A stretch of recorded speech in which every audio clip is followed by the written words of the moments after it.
Hello, I'm live. Turn on my phone here.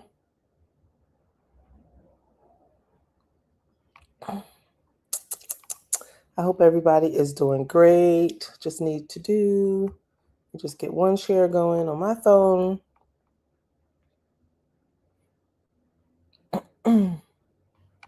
Listen, this pollen down here in the South is not fun. Matter of fact, the color of my shirt and the color of my shirt is the color of everything in Mullins in that background.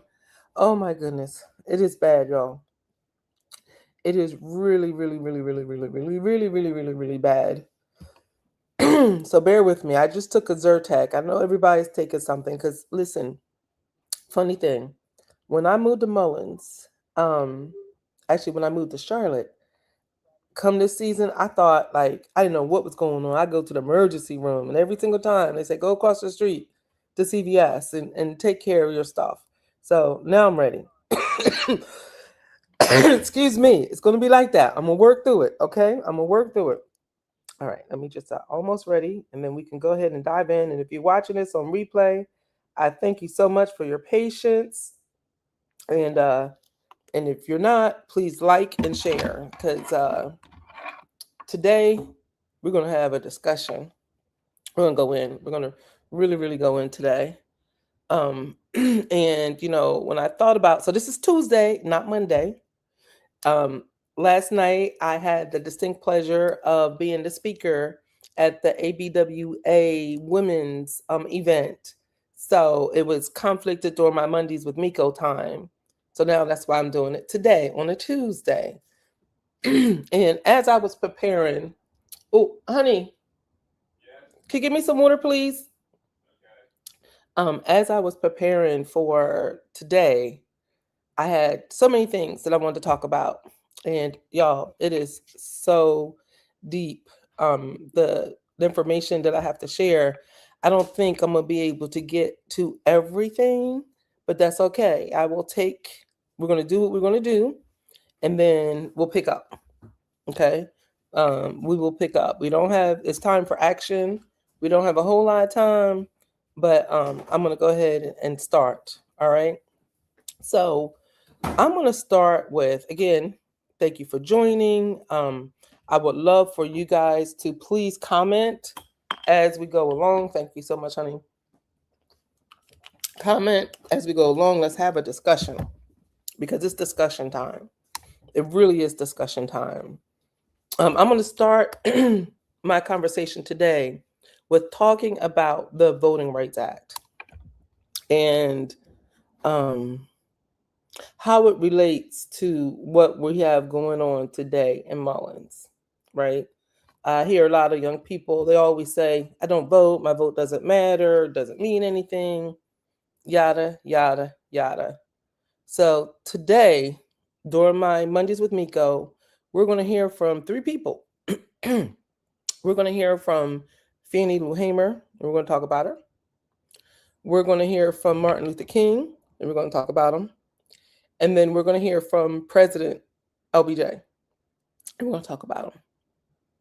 And we're going to talk about, it's going to be I guess you could say a walk down history, but also a walk right back, right? This is today. This is definitely today. So let's go ahead and start with Miss Fannie Lou Hamer. Let me kind of set this up before I show it. And this video is not that long. But Miss Fannie Lou Hamer, she an activist, and all she wanted to do, it's not all, but what she wanted to do was register to vote. And so she's going to talk to us about her story, what it took for her to register to vote. And also she and this particular clip is when she was presenting in front of the Democratic Party, the state convention. And I love the state conventions. As a matter of fact, South Carolina has one coming up soon. It is where history is made. And you're going to hear her story. What's not told in this story that I'm about to show you is her story was so powerful. So keep in mind, this is in 1964. We're not talking about ancient history. I was born in 1969. So this is in 1964. And what happened was the LBJ, President LBJ, knew how, thank you, hi, Deborah, knew how important her story was going to be. He cut in. He cut in with an emergency address of nothing, just to take national attention away from her. And because he did that, it backfired. Because he cut in on her conversation, it gained more national attention. So let's hear from Ms. Hamer. This is Fannie Lou Hamer, and I live.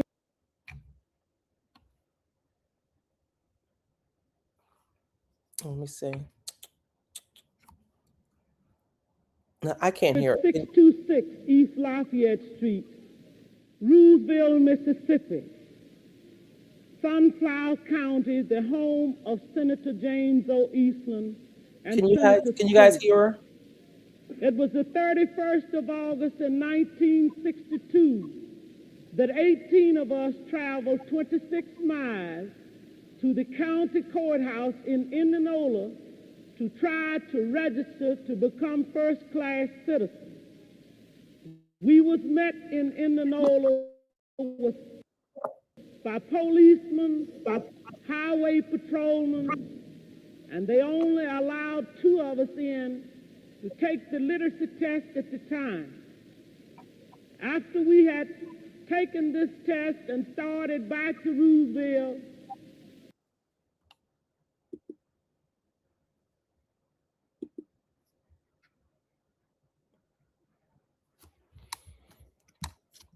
Hold on. If you guys are still with me, hold on.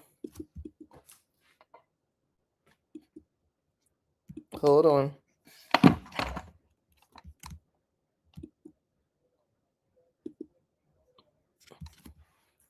Some technical difficulties here. Give me a few minutes.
All right, can you guys hear me?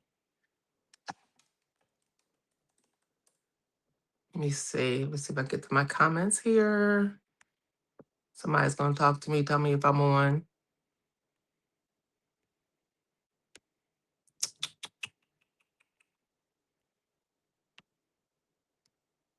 All right, can you guys hear me? All right, looks like you're still there. My computer is acting kind of crazy, and we're gonna make this happen. Bear with me, bear with me. What I'm probably gonna have to do is find out a way to turn this thing off and start it all over again. So, meanwhile, let me see if I can. Oh, it's coming back. Computer is coming back. I'm telling y'all, look, I was just going all in today doing pulling these videos that I've been watching together. And so it got the best of me.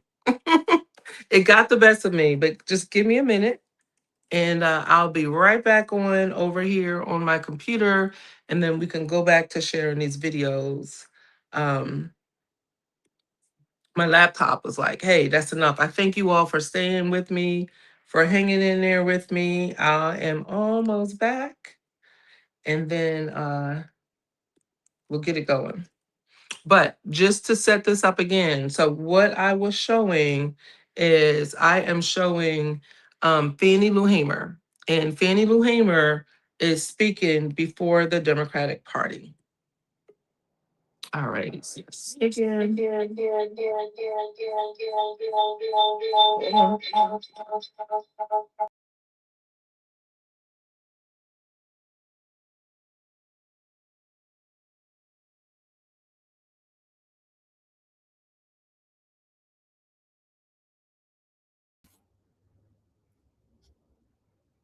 Okay, let's see which one is this one. There we go. There we go. All right. So I'm gonna have to bring my resources back to the table, y'all. So just give me a minute. Give me a minute. And we're gonna start with Miss Fannie Lou Hamer.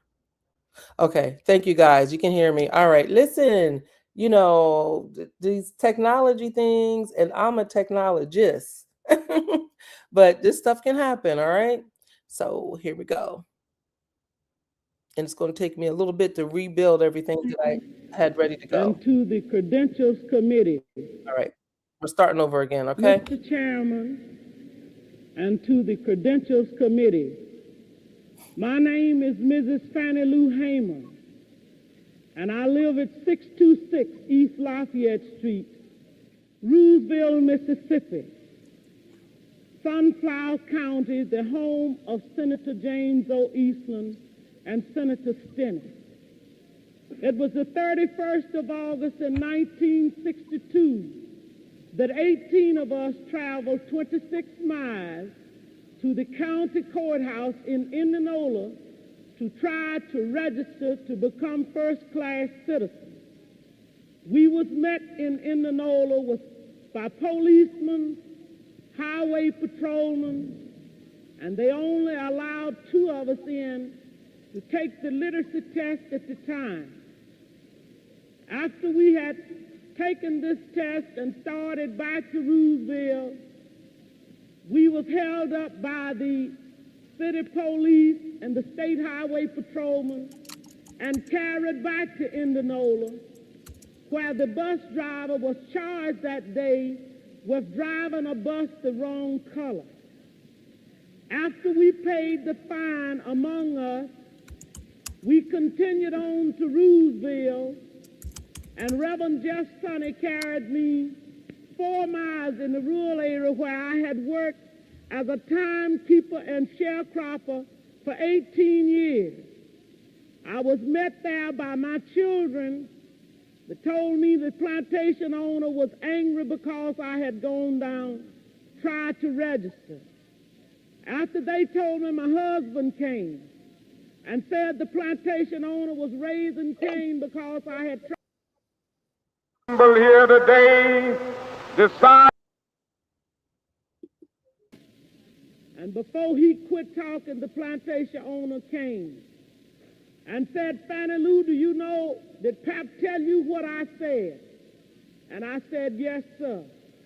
He said, well, I mean that if you don't go down and withdraw your registration, you will have to leave. Said, then if you go down and withdraw, that you still might have to go because we are not ready for that in Mississippi. And I addressed him and told him that I didn't try to register for you. I tried to register for myself. I had to leave that same night. All of this is on account of we want to register to become first-class citizens. And if the Freedom Democratic Party is not seated now, I question America. Is this America, the land of the free and the home of the brave, where we have to sleep with our telephones off of the hook because our lives be threatened daily, because we want to live as decent human beings in America? Thank you. All right, so let's unpack that together, y'all. So Fannie Lou Hamer, right? So did you pick up on some of the key things in her story? So if you're just joining me, and sorry for all the technical difficulties, I just showed a video of Fannie Lou Hamer talking in front of the Democratic Party, and she talked about her struggles to simply register. She had to travel 26 miles. This is in 1964. She had to travel 26 miles just to register, to be arrested, to be challenged, poll taxes, but she did it. And she came back and she told her story. And when she got back, she was a sharecropper, and we'll go into that another day. But when she came back, she was presented with withdraw your registration. And she said, no, sir, I wasn't registering for you. I was registering for me. And she uses the word, she wanted to be a first-class citizen. A first-class citizen. So when people say they don't want to register to vote, they don't want to get involved, what does that make you? Because those that vote are the ones that make the decisions in our community. We want to be first-class citizens. If we want to make sure that our needs are met in our communities, we want to make sure that we have housing, that our kids have stuff to do, you got to get involved. And there's a couple things that touched me personally, where she talked about, if you don't do this, if you don't give us our rights, then I question America. And that's a fair statement in 1964. So keep in mind, this is leading up to the Voting Rights Act, right? We had Martin Luther King and John Lewis. They were on the ground, traveling all over the South. And she also said that she had to sleep with their telephones off the hook, just to be decent human beings. And I'm going to tell you, I'm not sleeping with my telephone off the hook, but I am being politically lynched online, on social media, just because I'm speaking up for the right to vote. And you heard Fannie Lou Hamer saying that she wants to be a first-class citizen. So because I'm speaking up for Mullins to have the option to be first-class citizens, I'm being taxed on text, messenger, everything, lies, innuendo. Somebody even said, well, I don't know if it's true, but it may be true. I got help from them, but maybe it's true, maybe it's not. That is slander, that is libel. This is modern day lynching. So what's happened to me, thank you, Jesus, that I'm not being arrested and jailed and beat and brutalized and bruised like Fannie was. If you get time, listen to her whole story. That's just a snippet. So moving on from there, Martin Luther King, been looking at his videos, and looking at his movements from 1964. This is leading up to the Voting Rights Act of 1965. And one of the things that blew my mind was, you're going to hear in this video, this next video I'm going to play, that Martin is going to talk directly about voting on November 3rd. You were going to see that 10 other people are registered before the last. Back to the video. Each of you assembled here today decided that you were going to see that 10 other people are registered before the last day, which I think is next weekend, the 14th, I believe. Just see what a power you can be. And then after getting people registered, that is another and even greater responsibility, and that is to go out to vote. Now, I'm not going to be long. I'm going to be very brief. I'm not here to make a speech. I'm here to make a plea, and I'm here to urge you to do something that I think you will do and something that I think you want to do. And each of us has a moral responsibility, if we are of voting age and if we are registered, to participate in that decision. I come here to urge every person under the sound of my voice to go to the polls on the 3rd of November and vote your convictions. Now, I know you're intelligent people, and I don't need to tell you who you should vote for. I don't have any fear about that. You know who to vote for. I'm just asking you to vote. And so all men of goodwill will go to the polls on November the 3rd. And I hope we will have a great day in our nation, so that when we wake up on the 4th of November, we will know that America has made the right decision. Okay, so that's Martin Luther King, right? So Martin Luther King is saying, look, keep in mind, when you vote during even number years in November, that's when most people vote, right? Here we are in March, and last day of March, and people are talking about voting, campaign ads, sign all around, right? It's just human nature to know to vote when everybody's going to vote.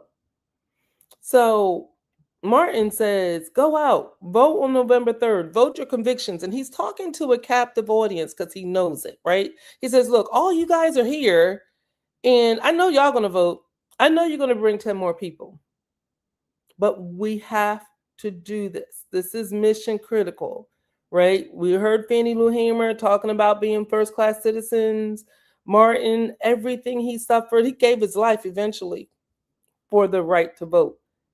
And I almost don't want to say the right to vote. I almost want to say to right to be Fannie first-class citizen, right? So he talked about it. He said, go out, register to vote, and vote. So just want to remind Marion County that there's a primary on June 6th, and the voting registration deadline is May 11th. So if you've not registered to vote, contact Assist. I'm going to drop some information on my Facebook page. You can do it online. It is very, very important. So in 1964, leading up to the passage of the Voting Rights Act, it was a time in America. It was a time in America. And I told you about when Fannie Lou Hamer, when she was speaking in front of the DNC, that President LBJ had to jump in and stop people from listening to what she has to say. And all that did was gave her voice more power. So this next video, this is a long one. I'm probably going to pause it several times. This video was from August 6, 1965, 4 years before I was born. And this is when LBJ actually signed the voting rights bill. And this is in his own words. These are in video. And let me get to it. It's quite powerful. Looks like I'm going to have to upload it again. Sorry, guys. I had all this ready to go, and then my computer crashed. That's okay. We got this. I'm going to upload the video from LBJ. And again, LBJ, President Lyndon Baines Johnson, he was our president at the time. And he is a triumph for freedom. Today is a triumph for freedom, as huge as any victory that's ever been won on any battlefield. Yet to seize the meaning of this day, we must recall darker times. 3.5 centuries ago, the first Negroes arrived at Jamestown. 300 years ago. They did not arrive in brave ships in search of a home for freedom. They did not mingle fear and joy in expectation that in this new world anything would be possible to a man strong enough to reach for it.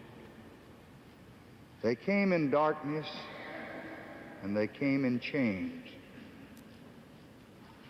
And today, we strike away the last major shackle of those fierce and ancient bonds.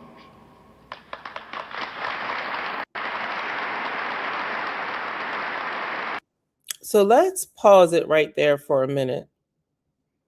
So what LBJ has just told us, this is August 6th. This is the day that the Voting Rights Bill of 1965 is being signed.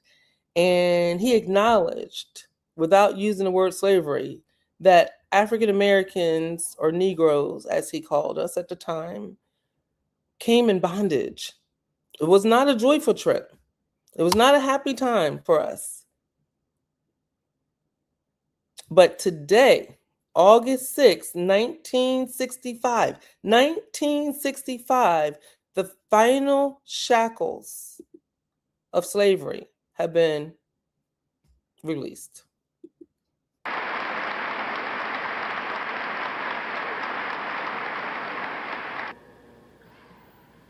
There were those who said this is an old injustice and there is no need to hurry. But 95 years have passed since the 15th Amendment gave all Negroes the right to vote. 95. And the time for waiting is gone. There were those who said smaller and more gradual measures should be tried. But they had been tried. For years and years, they had been tried and tried and tried, and they had failed and failed and failed. And the time for failure is gone.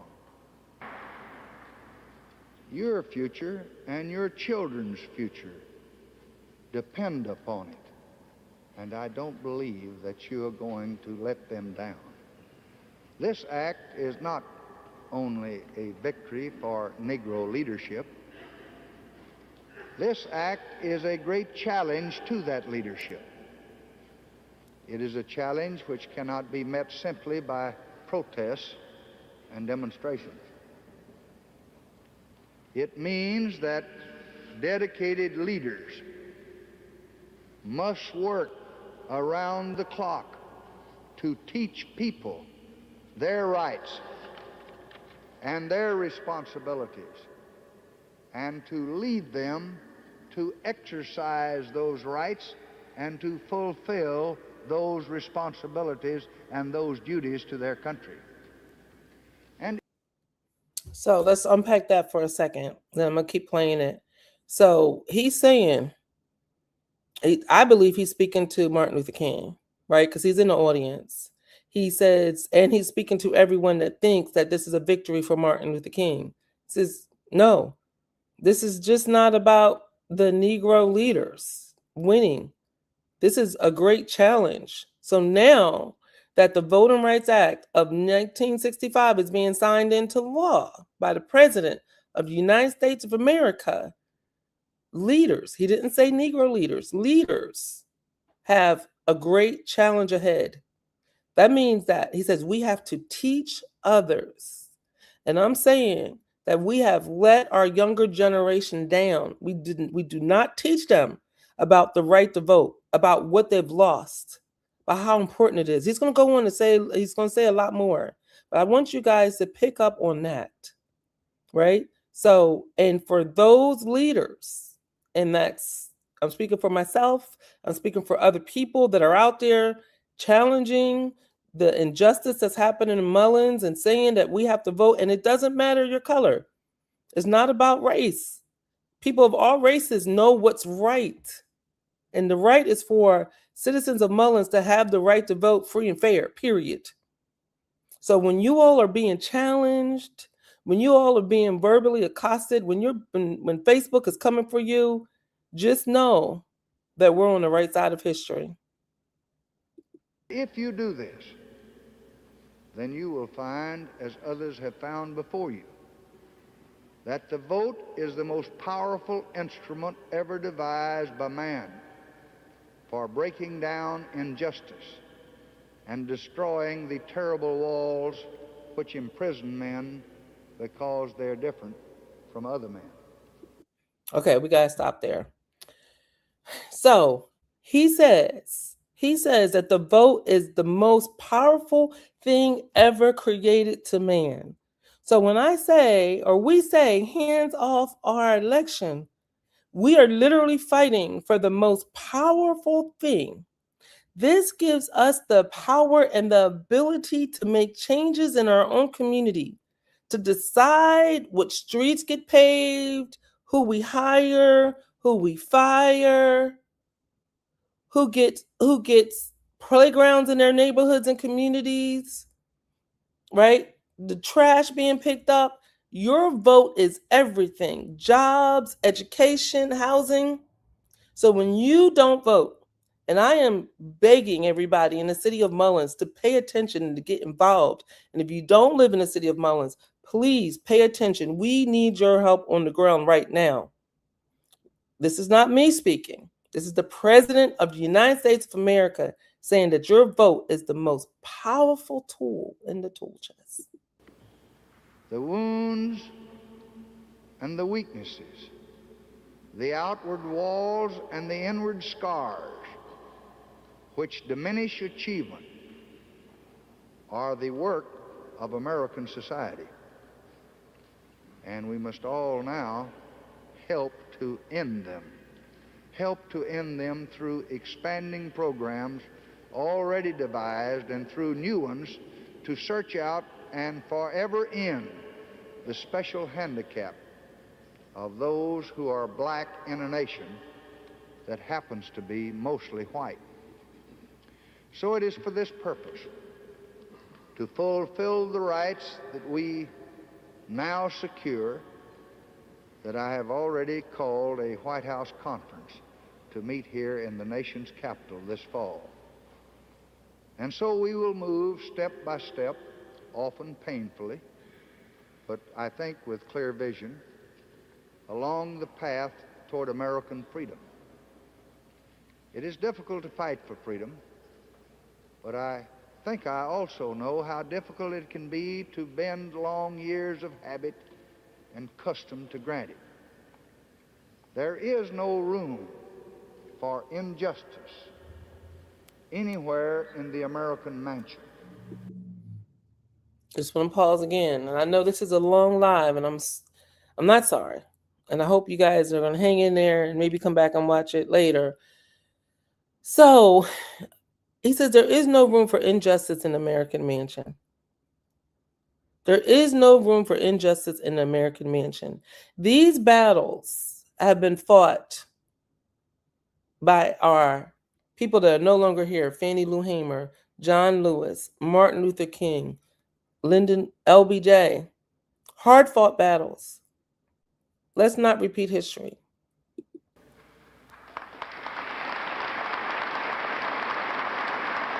Ms. Martin.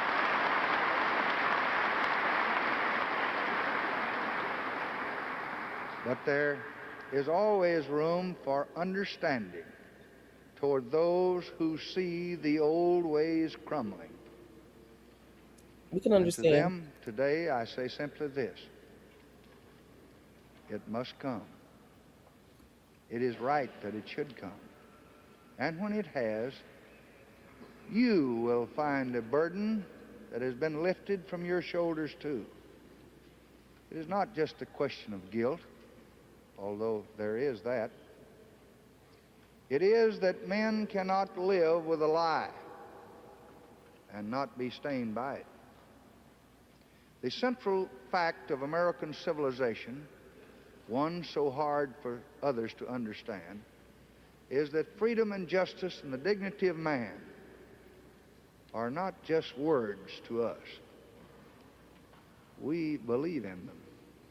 We do. Under all the growth and the tumult and abundance, we believe.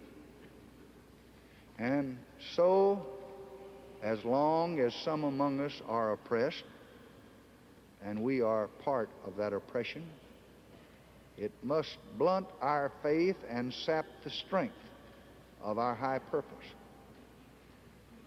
Thus, this is a victory for the freedom of the American Negro, but it is also a victory for the freedom of the American nation.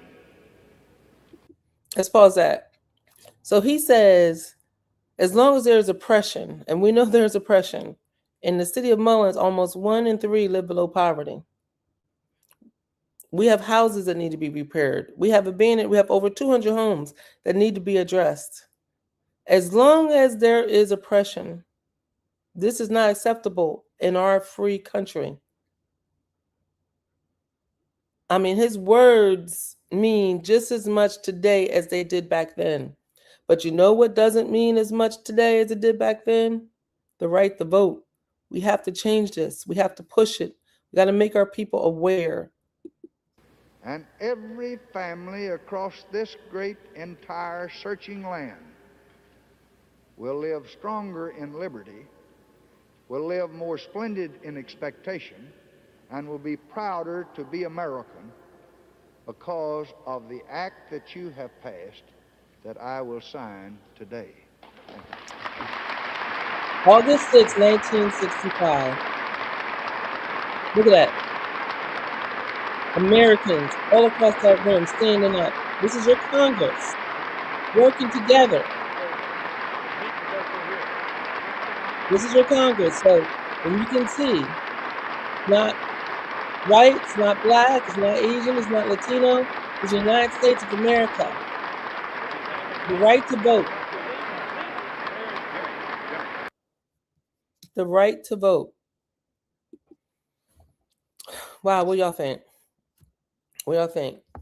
I mean, this was the Voting Rights Act of 1965, right? And, you heard Fannie crying, begging, please do something.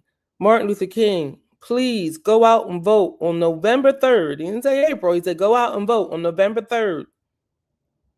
Please. LBJ said, hey, I'm going to sign this.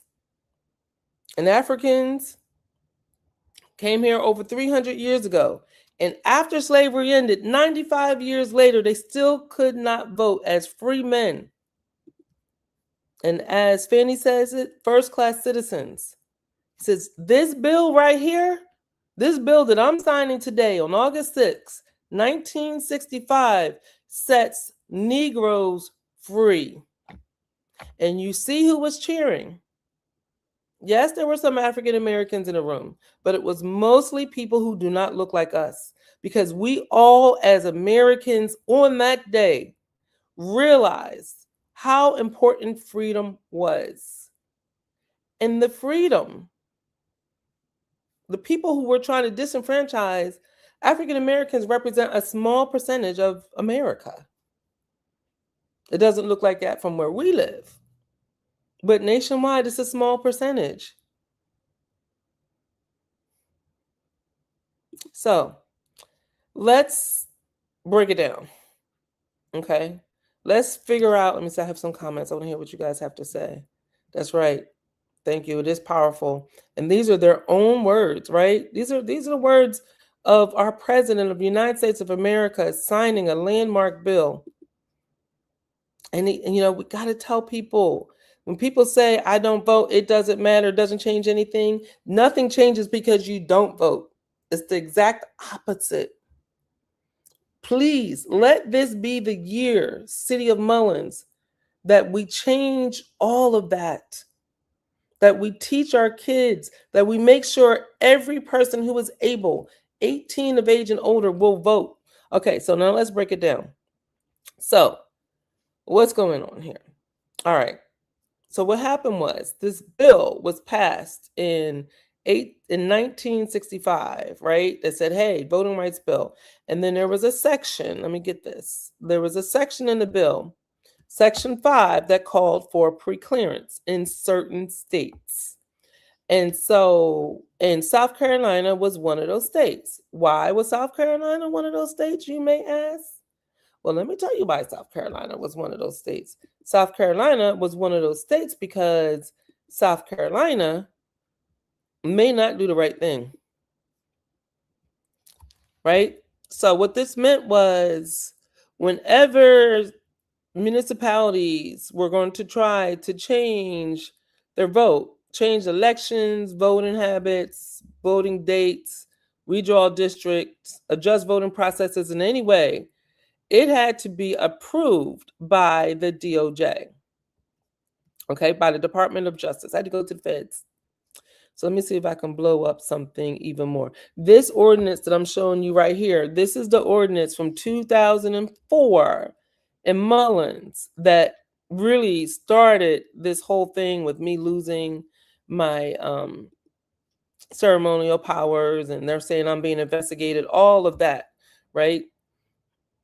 They found this and they said, oh, I'm going to just go down to the voting registration office and I'm going to tell them just to change the election because this piece of document said that. So if you read here, I blew it up on that document. It says this ordinance shall be effective upon the preclearance under Section 5 of the Voting Rights Act. This is the same Voting Rights Act that Fannie Lou Hamer was beat for and jailed. This is the same Voting Rights Act that Martin Luther King was beat, jailed, and eventually died for. This is the same Voting Rights Act that was in the ordinance in the city of Mullins back in 2004. All right, so let's keep going. I'm going to unpack this for you. Okay, I'm going to unpack this. So we had an ordinance that said, hey, City of Mullins wants to change our elections from November of even years when everybody votes to April of odd years when hardly nobody votes. DOJ said, not in that community, you're not going to do that. So we continued to vote in November. Nothing changed, nothing happened. We continue to vote in November, right? 28 years to this day, we've been voting in November, which is when everybody votes. Then in 2013, Obama was president, and there was a lawsuit. And the lawsuit was, I think, Shelby. Yeah, it was Shelby. And basically what happened was it went all the way up to the Supreme Court because they said this isn't fair. That's an old, antiquated law. This was in 2013. Now, when they fought that battle, they didn't know nothing about Mullins. But hey, so the Supreme Court says, all right, they didn't overturn it. But what they said is you guys have to go back to the table and figure out how you determine which municipalities have to do this preclearance thing for. But nobody ever did it. So from 2013, after 2013, preclearance was no longer necessary. Now keep in mind the city of Mullins was still voting in November, right? Then in 2016, the city of Mullins went to Miko, which is an online digital version of ordinances, laws. Somehow or another, in that law, April was the election date. There's no paper to document it. At least nobody's giving me any paper that documents that. So the Marion County Voter Registration Office has been doing the right thing since at least 1998, and the city of Mullins has been voting in November. And I'm saying that they were doing the right thing because now here we are in 2026. Somebody tried to take an old document and change the date that all of you vote without you voting on that change, without you even knowing about that was going to happen. So your mayor said, no, we ain't going to do that timeout. Let's get some just deserve. Let's make sure that we dot our I's and cross our T's. Let's make sure that we're doing the right thing, because this is going to impact so many people. So now here we are. So City Council today, on March 10th, they passed the first reading of a brand new ordinance.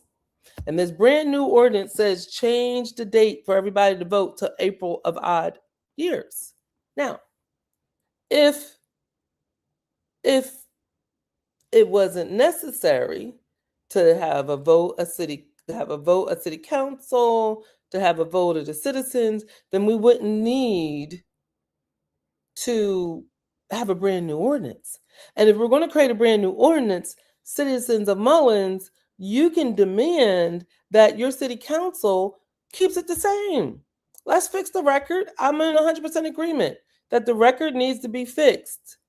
But let's make sure that it is what the citizens of Mullins are accustomed to, what Fannie Lou Hamer fought so hard for, was jailed and abused, what Martin Luther King died for, what John Lewis was beat almost to death for, which LBJ said was the most important tool of Americans, so that we all can be first-class citizens. So here's the deal. The fact is that your city council, they can change it. I think I have some more issues about them changing. I'm going to talk about that. This is a long live today. I'm going to come back with some more information. I have other issues about the legalities and the ethical issues of what they're doing, but they can do it. So before 2013, this kind of mess would have to go to the DOJ, and the DOJ would say yes or no, right? After 2013, it's up to the citizens. It cannot move forward if the citizens organized, if the citizens take legal action, if the citizens put public pressure that forces reconsideration. Y'all, we have to do it. That's the law of the land. That's how our democracy works. It's up to us. And that's why I am asking you guys to do this, right? And it's not, it's so deep in history, and not even ancient history. You're talking about 1965. I hope that I've been able to connect the dots for you, from Fannie Lou Hamer in 1964 to Martin Luther King and LBJ in 1965 to Mullins in 2026. So, can the city prove that this change is fair before doing it? Can the people stop it after it's happening? Yes, you can. There's an easier way to do it. The easier way is to contact your city council and say, hey, please don't do this. That's the easiest way to do it. Please contact your city council member. Ask them, please don't do this. Don't change our elections from November to April. Now, they may say to you, oh, we have to make the law right. This city council is the one responsible for the law. That city council in 2004, most of them are not even alive anymore. And they couldn't even do what they tried to do. So it's up to this city council to do it. And if they do it, they're doing it on your watch, and we have to stop them. So I want to tell you all, there's going to be a meeting, a couple meetings. Let me go ahead and put this up here. There is a meeting on Monday, April 13th at Mount Carmel Baptist Church. And we're calling this a mass voters meeting. And at this meeting, we're going to have speakers, we're going to have singing, and we're going to, other than me, about why this is so important at this given point in time. And it will be, let me put it in, it's going to be at 6 o'clock All right, I'm going to be posting it on my page. I won't worry about the time. So Monday, April 13th, Mount Carmel Baptist Church in Mullins, there's going to be a mass voters meeting. I need for you guys to show up and to show up in big numbers. Then on Tuesday, April 14th at 4:30, there's going to be a hearing. And at the hearing, that's when you, because you guys are researching, I know you're researching, and we need to hear from everybody. Whether you're for, whether you're against, whether you're white, whether you're black, whether you're Latino, why vote changing the date? No, I'm saying we need to keep the date the same. We've been doing it for 28 years. Why change? The city council has the opportunity to vote. It's up to them. Are they voting for the will of the people or are they voting against the will of the people? Okay, so that's going to be on Tuesday, April 14th, and more to come. I'm going to be posting a lot more about that. So I'm just going to recap a couple things because I'm kind of out of time. There's 4 reasons why I personally oppose this change. One is our city has conducted elections in November of even number years for at least 28 years, probably more. 2, it would extend the terms of mayor and city council by 5 months. You elected me for 4 years, not 4 years and 5 months. Any change to my term should have to go to the voters. Holding elections in odd years will require more resources and place greater financial burden on taxpayers, right? We need to find ways to reduce costs, not increase costs. So here you have a city council that's trying to change the date of the election and then increase the cost to you. 4, there's serious concerns regarding the paper trail of past ordinances. And that's all this live has been focused on that, right? This live has been focused on that Voting Rights Act. And I hope, you guys tell me, was I able to explain to you guys why how the Voting Rights Act of 1965 relates to what we're going through right now? Right, I'm gonna go ahead and put this back on the screen. There you go, right there. This is the document. It had that on there. I mean, that's history, y'all, right there. Look at that, 2004. That's the one amazing thing about being mayor. One of the amazing things about being mayor is you get to see, you get to see how history did. Lori, I don't know why they're changing it. I don't. And we know why. I can't hypothesize on why they're changing it. Only thing I could tell you that I've heard in the media was that it was to fix the ordinance. You're a city council. We can fix the ordinance any way we want. Why change it? Why do these things? Why risk the ethical issue, the legal issues? Hands off our elections. But it is up to you, City of Mullins. We can make this happen. And I implore you to join me and a whole bunch of others on April 13th, Monday. Let me bring it back up. At Mount Carmel Baptist Church to learn more. Learn more. Let's discuss it as a community. And let's get ready for that next day. This, y'all, this is cutting edge stuff. And this is not anything I thought I would see in my lifetime. But I'm here. I'm here. I am fighting for this, and I will fight for this to the Supreme Court of the United States of America. I will not stop. So if anybody thinks that they can continue to slander me, to continue to put stuff out there about my family, to continue to attack me, to do whatever it is that they're doing, if you think it's going to stop me, it's not going to stop me. Not at all. So I'm going to move on to a couple other topics, and then we'll call it a day, and then I'm going to come back. I'm going to come back with the rest of my, because I think this was a lot that I dropped on you all tonight. Again, April 13th, mass meeting on voting, Mount Carmel Baptist Church, 6 p.m. Economic development. I don't want you guys to miss this. I posted on my Facebook page about the Marion site. I think it's called Mullins. I'm not sure. I don't want to get it wrong. But the Marion site being selected on the top 6% of CSX's Select Site program. That is huge. That is major development for the city of Mullins. Okay, so the city of Mullins, our train depot, we still have our train tracks. We have actually 2 carriers, right? And what that means is that as development, as Horry County is the fastest growing county in the nation. It is just to our east, right? We got Florence that's exploding, but Horry County is the fastest growing county in the nation. South Carolina is the fastest growing state in the nation. And these things that I see that are being done are preparing South Carolina for the growth that is to come. Now, where our train tracks are, we have 3 abandoned factories now. I can't wait till I could tell you about the 4th, what happened. Not yet, but it's coming soon. So we have 3 abandoned factories. And what better way to get so now we have factories that are co-located with train lines that are getting substantial investment.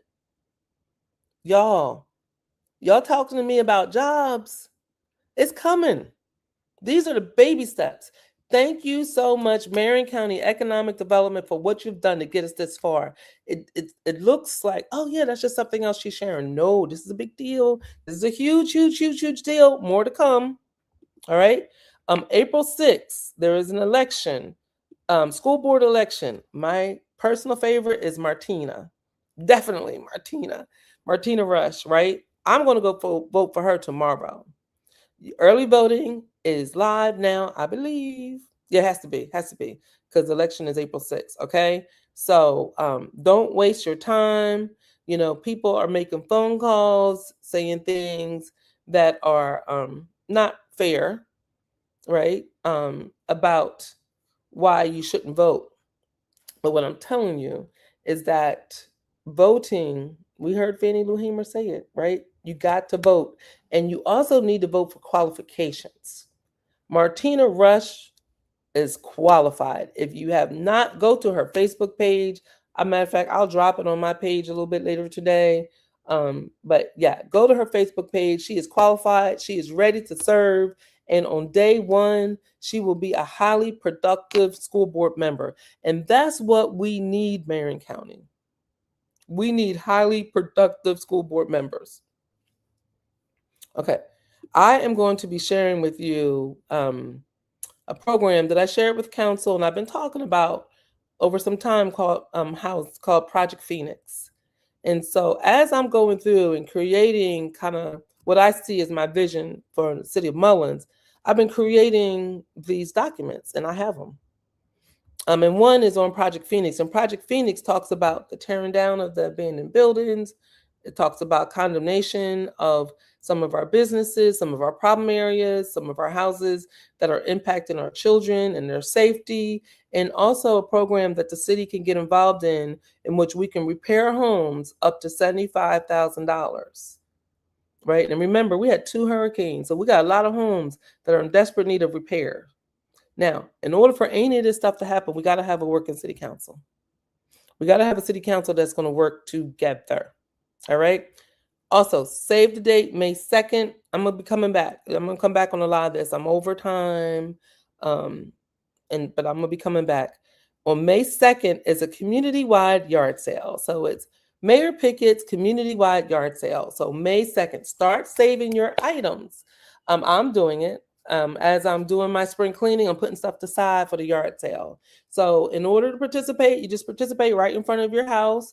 You could go to the city website and you could sign up for, I'm going to post it on my page too, but you could sign up for the yard sale. There's an event already out there, matter of fact. But if you sign up to say you're going to participate in a yard sale, we're going to market and promote your home on the map so that when people come into town, we'll be able to address them with signage in terms of where the various yard sales are. So that's on Saturday, May 2nd, okay? Mayor Pickett's community-wide yard sale, Saturday, May 2nd. All righty, y'all. I had a whole lot more to say, but I'm out of time. I love you all. I hope to see you soon. I'll definitely see you around town. Have a good one.